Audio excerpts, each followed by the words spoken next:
Hi Tacoma, welcome back to your third grade TV classroom. Today is Tuesday, December 1st, and I'm Mrs. Oslin. As always, take a moment to check in with your zone. Think about what emotion you're feeling.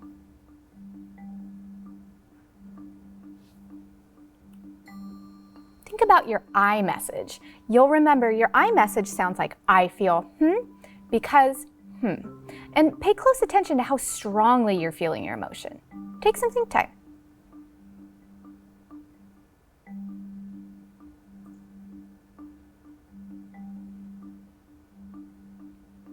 I'm going to model sharing my I message with Rafa. Rafa, I'm in the green zone because I know I was tired yesterday because it was our first day back from break, but I got lots of sleep last night and I feel really good and focused and ready to go today. Now you take a moment to share your iMessage with your learning buddy, someone in the room with you, or with me on the screen.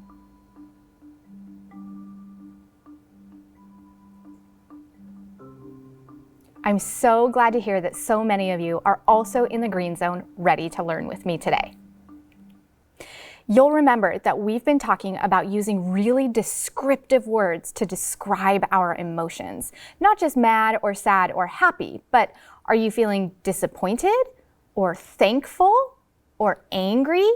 Those are all really good words that we could use so that someone really knows how we feel. And if you are recognizing that you are feeling a 4 or a 5 on the feelings thermometer, remember we learned about feeling shy. And we learned that we can use the stop and stay cool steps for any emotion, not just when we're feeling angry or frustrated. The stop and stay cool steps are: say, I feel like I'm losing control. Stop. Give yourself a chilly hug. Do some deep breathing, and then hopefully you're cool and ready for school or ready to share your iMessage. We've been talking about finding win-win solutions to a conflict. A win-win solution is one in which both people get some of what they want and both people feel okay with the outcome. We've also been learning about using the peace path to help us find a non-violent way to solve a conflict that we have with someone. Step 1 on the peace path is to tell the problem. This is when you get to share your iMessage with the person that you're in a conflict with. And you get to hear them say it back, which means they say, you feel because Then the other person gets a chance to share their iMessage and you get a chance to say it back. Then you brainstorm, which means think about which win-win solution would work for your conflict. Some win-win solutions are share, take turns, apologize, fix the problem, get help, or there's many more. Step 3 is you come together and talk with the person about what your idea was and listen to what their idea was and decide which win-win solution you're going to try to solve your conflict. All right. Before we get started with our learning target or intention today, the materials that I would like you to gather are your learning buddy, your reading notebook, a pencil, and your ELA packet. Go ahead and gather those materials and then come back to me ready to go.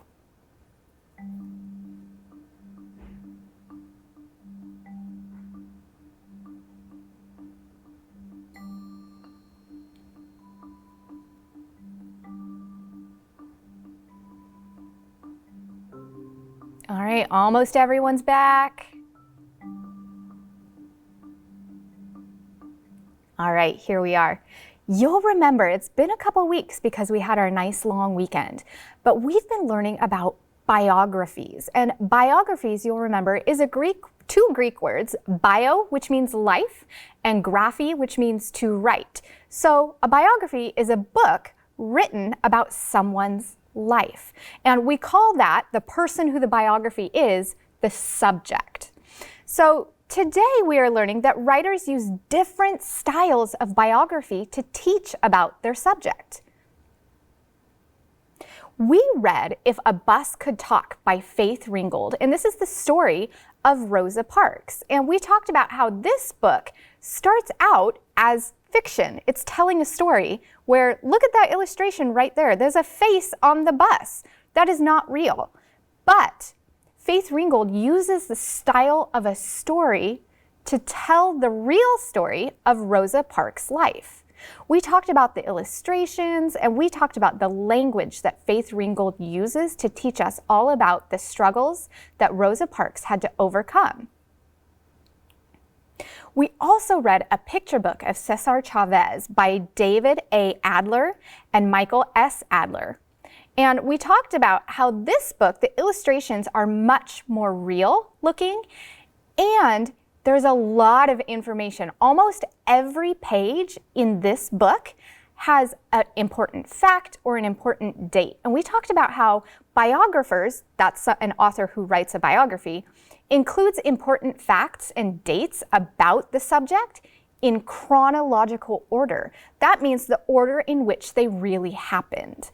And again, this book has a lot of facts, and they're all in order. And every page seemingly has a new date and a new fact for us to learn about the subject. Today, we're going to read a book called Elizabeth Leads the Way, Elizabeth Cady Stanton and the Right to Vote. It was written by Tanya Lee Stone and illustrated by Rebecca Gibbon. We're going to pay really close attention to the style of biography that our author and illustrator have created. And even just looking at the front cover, I can tell the illustrations are different than what we saw in the Adler's book about Cesar Chavez. These are much more like a fiction. They're much more like comic book style of illustrations. We're also going to pay close attention to how the word choice teaches us and how the layout of the words is much more like poetry rather than facts like in a picture book of Cesar Chavez. And then in our reading notebook, we're going to do a Venn diagram about how the two styles of biography are similar and how they are different. So let's read about Elizabeth Cady Stanton and how she changed things for women being able to vote.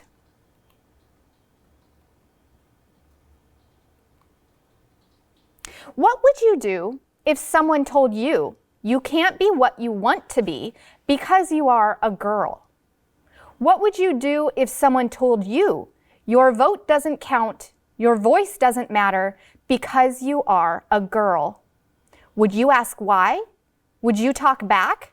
Would you fight for your rights? Elizabeth did.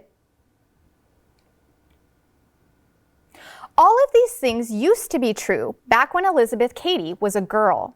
And all of these things might still be true today if Elizabeth hadn't led the way. She was only 4 years old the first time she heard someone, a woman, say life was better for boys.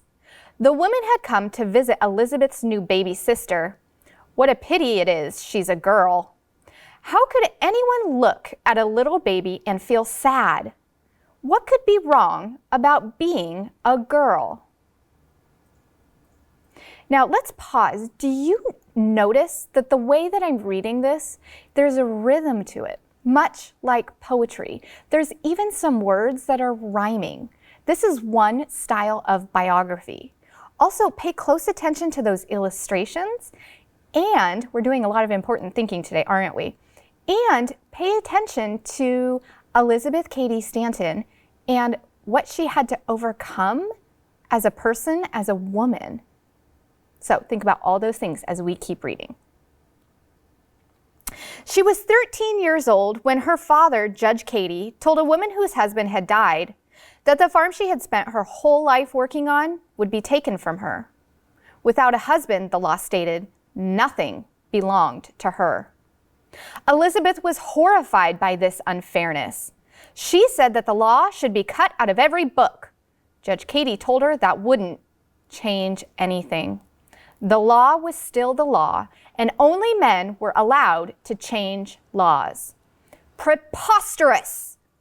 She decided right then and there that she could do anything any boy could do.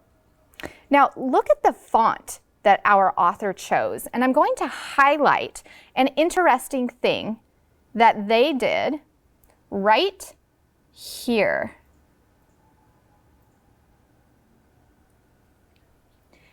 They took the word preposterous. And they used a bolder font, a red color, an exclamation mark. And do you notice how it's written as if it's in a speech bubble coming out of Elizabeth Cady's mouth? There's, in the middle, the POS, preposterous, is in a larger font than the rest of the word.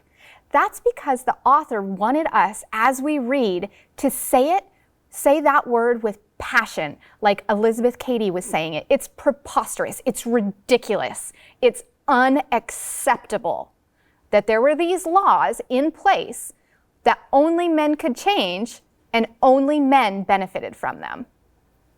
Let's keep reading and noticing the different style of biography. She jumped over high hurdles on horseback. She rafted across a raging river. She won a prize for being the best in Greek studies. Her father was proud, but he worried about his strong-spirited, rule-breaking daughter. Ah, you should have been a boy. He knew how much easier her life would be, but Elizabeth wasn't interested in easy. At 16, since colleges would not let girls in, Elizabeth begged her father to send her to a girls' school to continue her learning. So, while most young ladies were getting married, washing dishes, doing laundry, and having babies, Elizabeth was studying religion, math, science, French, and writing. Take some time right now to think about, because we're also working on, as we're reading our biographies, to form opinions about the subject of the biography. So take some think time right now to think about, what are the characteristics and qualities that we've seen from Elizabeth Cady so far in this book, Elizabeth Leads the Way? Take some think time.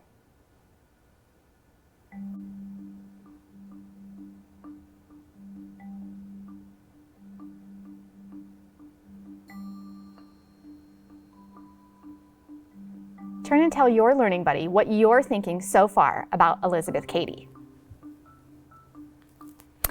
Rafa, I'm thinking that Elizabeth Cady is very strong-willed, and she's dedicated to her cause. And I just think it's really interesting that this makes me think about John Lewis, who we've been hearing a lot about recently in the news, and how he talked about getting in the good kind of trouble. And that I'm just really making a connection between him and Elizabeth Cady right now.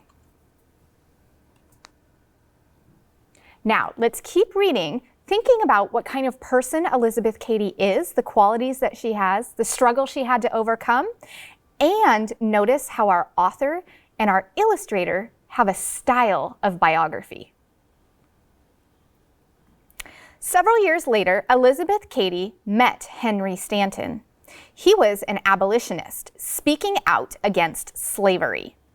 He understood how unfair it was for people not to have rights or power. He did not laugh when Elizabeth talked about freedom. He did not laugh when Elizabeth said all people should be able to live life the way they chose. And he did not laugh when she told him she would add his name to her own, but would not give up hers just to marry him. So Elizabeth Cady became Elizabeth Cady Stanton and had babies, cooked meals, washed dishes, mended clothes, and did laundry. She loved her babies, but she did not love cooking and dishes and mending and laundry. One day, her friend Lucretia Mott invited her to a lunch. Lucretia had always shared Elizabeth's ideas about all the things women could do and would do, if only they had the right. The other women at lunch shared them too. Elizabeth got fired up. She proposed they hold a meeting. A meeting that would gather together lots and lots of women from all around to talk. But what would they talk about? There were so many things that needed to be set straight. Married women couldn't own property or even the money they worked to earn. Elizabeth had learned long ago that only men could change the laws because only men could vote. That was it. That was the one thing that could change everything. If women could vote, they could help change all kinds of laws. This idea was so shocking, so huge, so daring. Elizabeth's friends gasped out loud. If they were flabbergasted, what would other people think?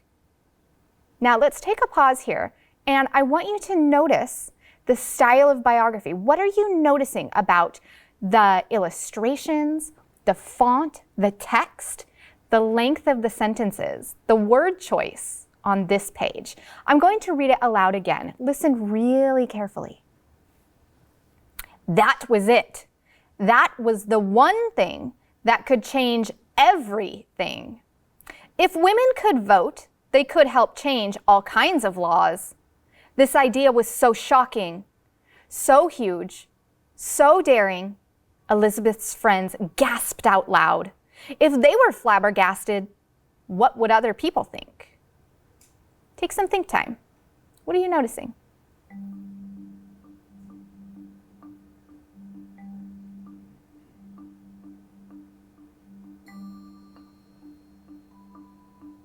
Turn and tell your learning buddy everything that you're noticing about the style of biography on this page.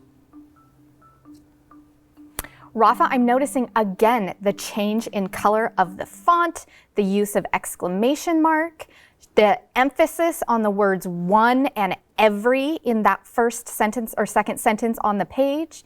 And I'm also noticing there's varying lengths of sentences and words. There is one line just says, so huge. And then 3 lines, 4 lines later is the long word, flabbergasted.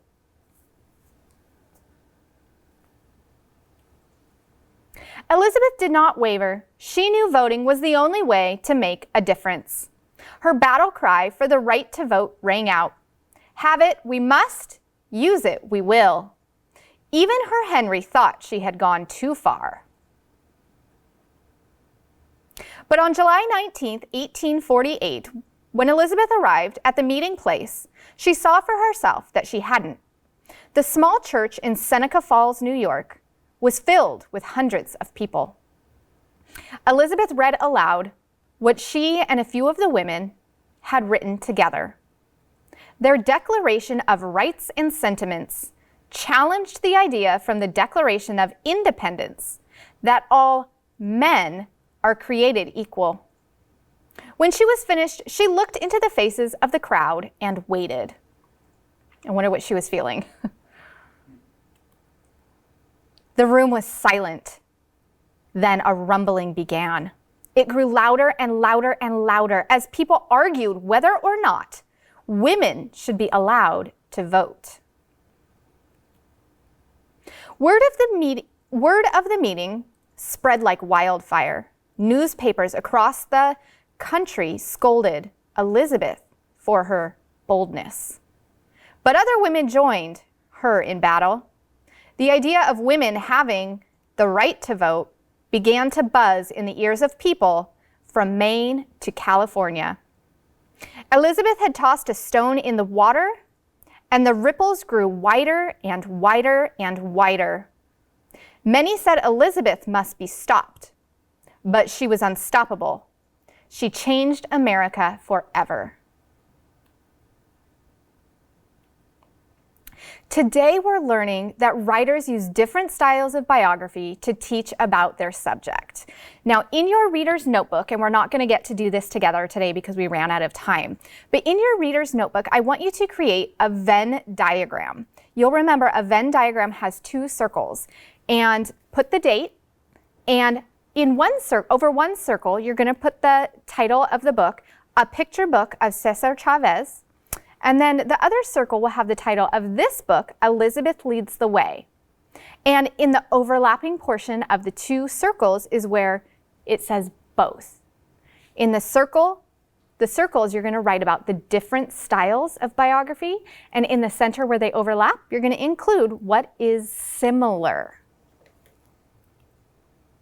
As you read today, think about when meaning breaks down and think about how you can refocus if you start to get distracted or think about something else. You're also going to continue adding to your reading log. I hope that you have some biographies at home that you have access to that you're reading. If not, you'll remember we learned last week about how to access books at the library. Mrs. Wally taught us that you can call the librarians and say, hey, I'm looking for some biographies, and they can gather them for you, and then you can just go pick them up. Now, this is your time to take your 5-minute break, but also gather your materials for math. The materials that you will need are your whiteboard and marker, your learning buddy, and your counters. So gather those materials and be ready to go for math back here in 5 minutes. Thank you so much for reading and thinking and writing with me today. I hope you have a great day, and I will see you tomorrow. Bye.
Hi, third graders. My glasses are a little wobbly. There we go. Much better. Okay, so today is True or False Tuesday. Are you ready? Let's do this. Take a look at the expression on the screen. Is that expression true or false? And how do you know?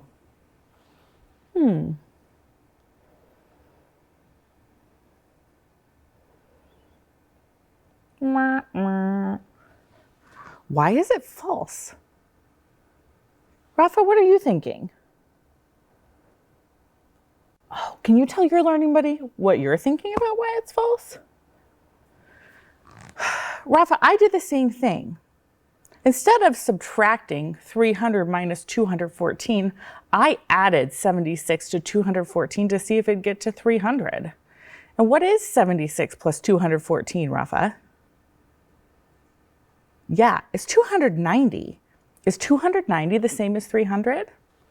Nope, it's false. Wah, wah, wah. Let's do the next one. Ooh. So how are we going to do this? Remember, let's read it and see if we can figure out what we need to do. 300 minus 214 is the same as 490 minus 304. So what do we need to do? Mr. Kevin, can you get my whiteboard up? For this one, I think we need to use our whiteboard. That's a lot to keep in our head. So we're trying to figure out if these things are equal or the same as 300 minus 214, which we already figured out over on the other side, and 490 minus 304. Okay, so what was 300 minus 214? Do you remember? Oh, we didn't figure it out, did we? Because it was false. Oh dear, so what are we gonna do? Yeah, we can just do standard algorithm, right? 300 minus 214, go for it.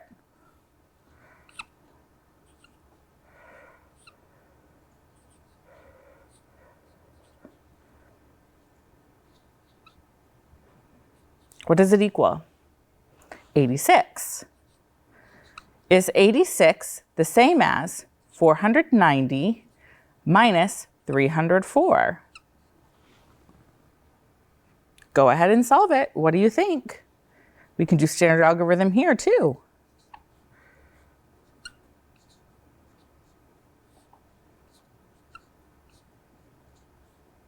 What was that, Rafa? Rafa's invisible eye. I can tell you it's false right now. How do you know? Oh, we didn't have to borrow from the hundreds place. Interesting. Let's keep going and see if your prediction is correct.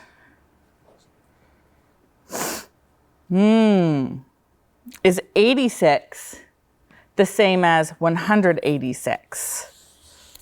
So now let's do this. 86 is the same as, and I'm going to erase this part so you can see it, 186. Are those things equivalent or equal? No, they're different. So it's wah, wah.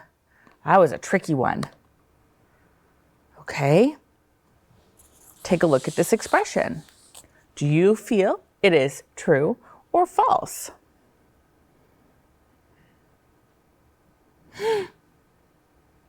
Ding, ding, ding, ding, ding. Why is it true? Yeah, because 247 plus 214 is 461. Pebble, how did you figure it out? Oh, Pebble said, well, 47 plus 14 is 61, and 200 plus 200 is 400, and 400 plus 61 is 461. So it is true. Ding, ding, ding.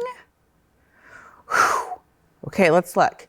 We know this one, don't we? Because we figured it out. 247 plus 214 is 61. So look here.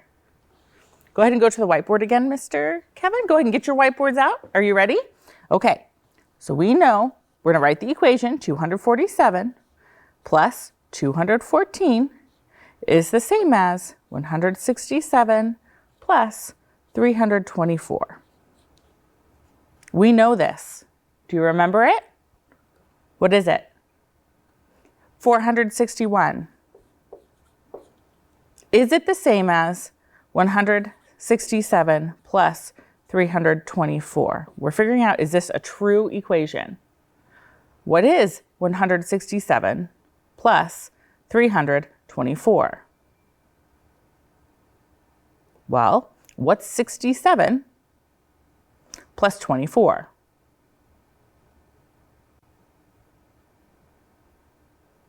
It's 91. So this would be 491. Is that the same as 461? It is untrue. This is the symbol in math to mean does not equal or is not the same as or untrue. The line through the equal sign. Not true. 461 does not equal. So we're going to do this all the way up because these are not equivalent. We're going to go past the last one because that took a little bit more time than I was expecting, but we're going to be doing more of those. And I kind of find them, they're like little puzzles. So we'll do some more talking around them. Maybe we'll do less of them, but really dig into them next time. Okay, so look forward to that next Tuesday. Learning intention.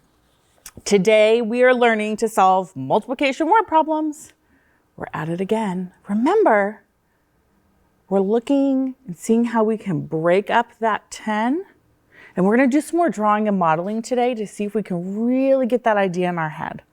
So it says multiply 6 times 90, show your work. I'm going to give you 2 minutes and I'm going to show you what it would look like in a model and see if your thinking matches my thinking. Are you ready? Go.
How you doing? Give you a few more seconds.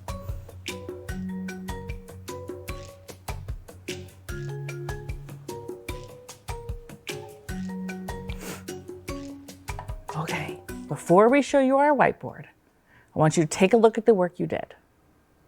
You might only have your model drawn, and that's okay. You may have figured it out. Did you decompose anything to figure out 6 times 90?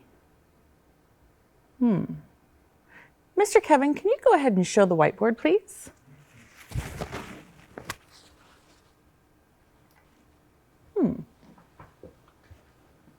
What did I do here? What do you notice?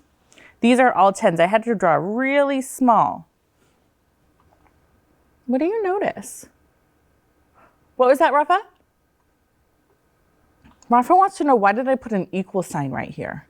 Why do you think I put an equal sign there? Tell your learning buddy, why did I put an equal sign here? Oh, because 9 groups of 10 is the same as or equivalent to 1 group of 90. It has the same amount, doesn't it? 6 times 90, which is what we're doing. Did I show 6 times 90 here? Why do you think I did this? Why did I break 90 up into 9 tens? If I'm trying to solve 6 times 90, 6 times 90 is the same as 6 groups of, what did I show here in this group? 9 groups of 10. If I erased all these and made them 9 groups of 10, would they still equal the same amount? Yeah, they would. Now, let's see if we can figure this out. So, I want you to be able to see that really well. There we go. Nope, it was my arm. I'll just leave it like this. So, 6 groups of 9 times 10. Now, what do we know about multiplication in the factors? We can group them however we want. Now, if you know 6 times 90 off the top of your head, go for it, but I don't. So, what are we going to do? What could you group together that you might know the answer to? Ooh, we know our 9s and we know our 6s. So we could do 6 times 9 first. So 6 times 90 is the same as 6 groups of 9 times 10. What is 6 groups of 9? Yep, 54 times 10. What is 54 times 10? Yes, I love multiplying by 10 because we add a 0 to the ones place and now we have our new number. So we had 54, but we're actually going to move these digits over a place value and put a 0 in the ones place. And now I don't have 5 tens and 4 ones. I have 5 hundreds, 4 tens, and 0 ones, which is 540. Is this starting to make more sense? I hope so. Let's do the next one. Go ahead and reset your board. That was just our warm up. Here we go. Jasmine's mom was making cookies. And I will tell you today, Oliver, my son, is at home with his nanny, Emberly, and they are making chocolate chip cookies. And I am so excited to go home and try the cookies. Jasmine's mom was making cookies. She made 8 trays of cookies. There were 30 cookies on each tray. How many cookies did Jasmine's mom make? Now, Jasmine's mom must be making mini cookies. What are you going to do? Go ahead, try and solve. I'm going to give you 2 minutes.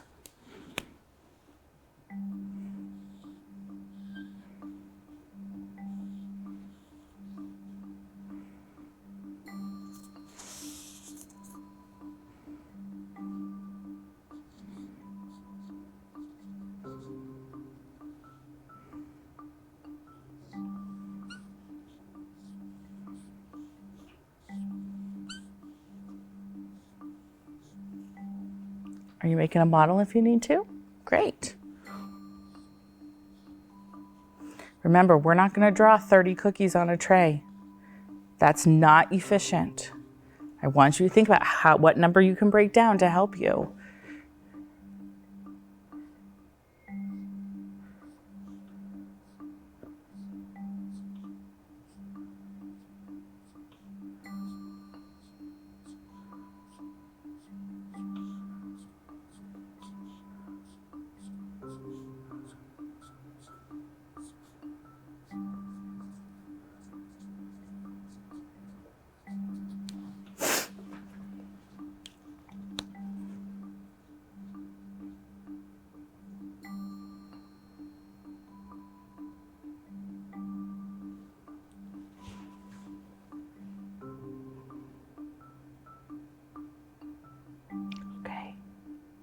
Almost there.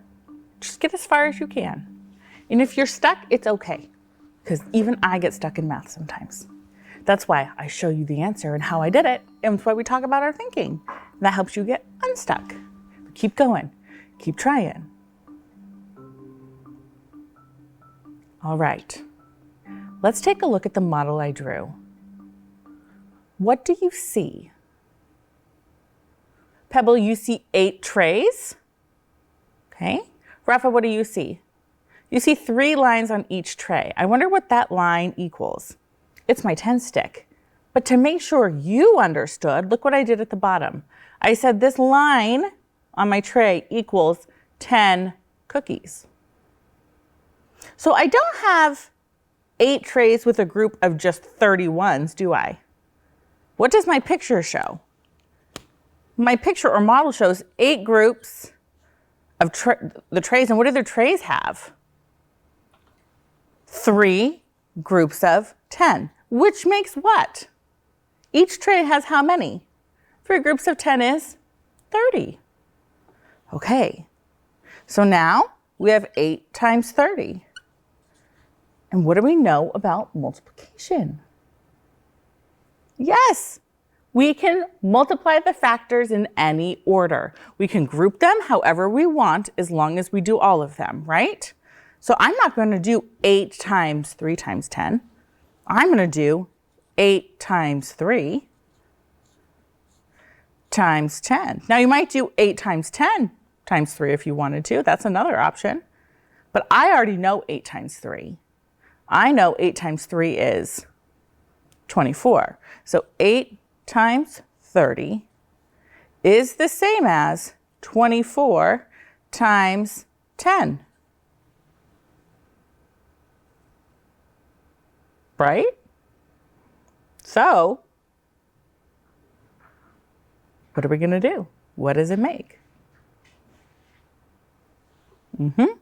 8 times 30 equals 240. What? Labels matter, right? They do. Cookies. 240 cookies. So how many cookies did Jasmine's mom make? 240 cookies. That is so many cookies. She must have been making cookies for the neighborhood. All right. Go ahead and reset your boards. We are going to skip past this. I want you to explain how you can use what you know about multiplication facts and place value to multiply 8 times 30. I want you to take some private think time here for just a second. What are you going to do if you see this problem? We're not going to do the problem. I just want to know, what would you do? How would you attack this problem?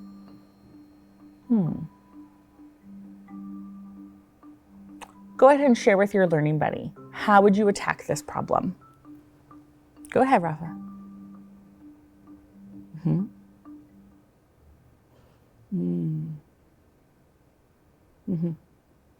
That's a great strategy. Excellent job. I heard wonderful strategies. Your assignment today is to complete pages 221 and 222. Make sure they're complete. Now, if you're doing these pages and you are at the point of frustration that you just want to throw something, sometimes we feel that way, right? First of all, you need to do your chili steps to get yourself from the 5, right? I don't want you to feel like you're at a 5 when you're doing math. If you feel like you're at a 5, it's time to stop and take a break and call your teacher. Okay? So if you're doing this and you're feeling, now some of you will feel great and do it. Everyone's at a different place. If you're doing okay with this, then you're great. If not, you need to call your teacher and have a conversation on the phone with them and have them help you on the phone. Okay? That's why they're there. They're there to help you. Even though you might not be able to see them on the screen, you can still give them a call and they can help you. Did we identify the number of groups today? Did we identify how many would be in each group? Did we use one of our strategies to find the product? Yeah, we used lots of strategies. Did we identify the product and did we explain what we did? We did. Excellent job, third graders. So we solved multiplication word problems with some really big numbers. Tomorrow's the big day. Brad Evans is coming and he's gonna read us a story and we're gonna ask him some questions. I cannot wait. Next Wednesday, we're gonna be interviewing our Superintendent Carla Santorno. We're gonna be learning all about her. And now it's time for my favorite part of the day. It's time for our affirmation. Today, our affirmation is, I can do incredible things because you can.